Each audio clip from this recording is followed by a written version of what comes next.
Let us be the beacon of hope and assurance for our fellow citizens, ensuring them that their voices will be heard, their votes will be counted, and democracy will be protected. Na habang nagsasakripisyo rin ang ating mga kapulisan, kasundaluhan, Coast Guard, COMELEC, and other agencies, kami po ay nananawagan din sa ating mga kababayan na sana bigyan din ng halaga at importansya ang pagsasakripisyo. Huwag tayong magpapadala sa pananakot, huwag tayong magpapadala sa pamimigay ng pera.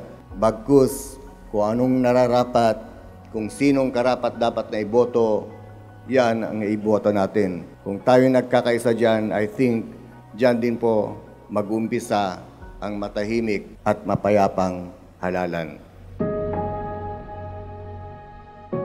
Para sa bayan, buong oras nakatutok ang ating kapulisan, pati na rin ang iba pang ahensya ng gobyerno para mapangalagaan ang boses ng sambayanan, ang boses ng demokrasya.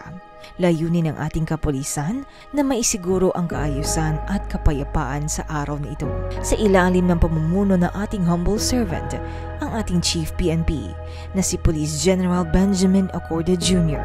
Ating pong balikan ang mga hakbang na ginawa ng PNP para sa barangay and sangguniang kabataan elections.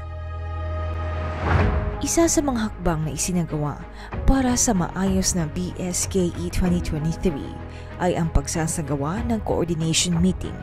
Nangunguna dito ang Commission on Elections at iba pang government agencies gaya ng Department of Education, Philippine Coast Guard, Armed Forces of the Philippines at ang Philippine National Police. At sa hanay ng ating mga kapulisan, bukod sa kabi-kabilang coordination meeting, nagsagawa din ng mga command conference para mapag-usapan ang bawat aksyon na gagawin mula preparation hanggang sa matapos ang eleksyon.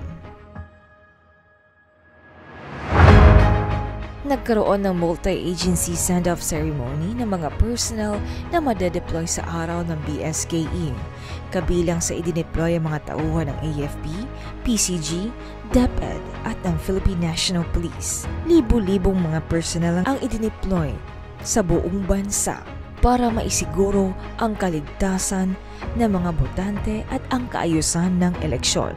Bago pa man ang eleksyon, nagkaroon ng pre-final week meeting at data sharing partnership for the BSKE 2023.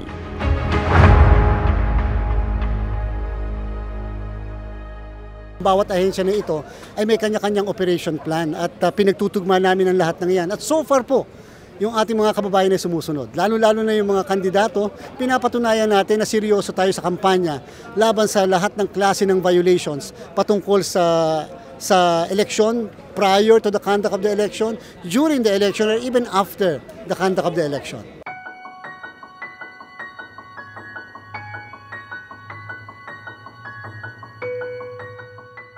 Binisita din ng ating Chief PNP ang Camp Villamor sa Calaba, Bangued, Abra noong ika-29 ng Oktubre kasama ang ating COMELEC Commissioner na si Honorable George Erwin Garcia para personal na mapag-usapan ang mga concerns na kinakaharap ng Abra at para na rin maisiguro ang kaayusan ng halalan. At sa araw ng BSKE, hands-on pa rin ang ating Chief PNP sa pagmamonitor ng mga voting areas. Una niyang pinuntahan ang command center ng National Headquarters ng PNP, kung saan personal niyang siniyasat ang monitoring system ng ating mga kapulisan. Nagkaroon din ng press conference para magbigay impormasyon sa ating mga kababayan. Mismo ang ating Chief PNP ang naglibot sa iba't ibang voting areas para personal niyang makamusta ang mga botante at ang kanyang mga kabaro. Binisita din ng ating humble servant ang command center ng Quezon City Police District sa Camp Karingal, kung saan kasama niya mismo ang Secretary of Interior and Local Government na si Atty. Benjamin Abalos Jr. At kahit sa pagtatapos ng eleksyon, doble pa rin ang pagbabantay ng ating mga kapulisan at iba pang ahensya. Matapang nilang ginampanan na ang kanilang tungkulin para sa boses ng masa at para sa demokrasya. Unang-una sa lahat, Ako po ay nagpapasalamat sa ating mga kapulisan, lalo na yung mga na-deploy sa mga delikadong lugar at mga liblib na lugar, mga malalayo na kailangan pang maglakad ng magdamag.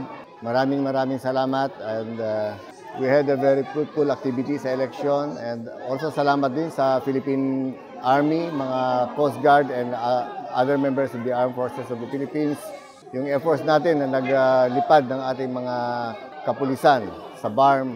All these things we did para sa bayan and wala akong tanging maibigay kundi ang aking pasasalamat. Sa mga bumoto, I hope that binigay din natin ang tamang boto para sa ating mga naatasang leaders na bago sa barangay level. I hope that this exercise of democracy, sana umpisa ng mas magandang halalan pa. Tayo lahat ay Pilipino, magkaisa tayo.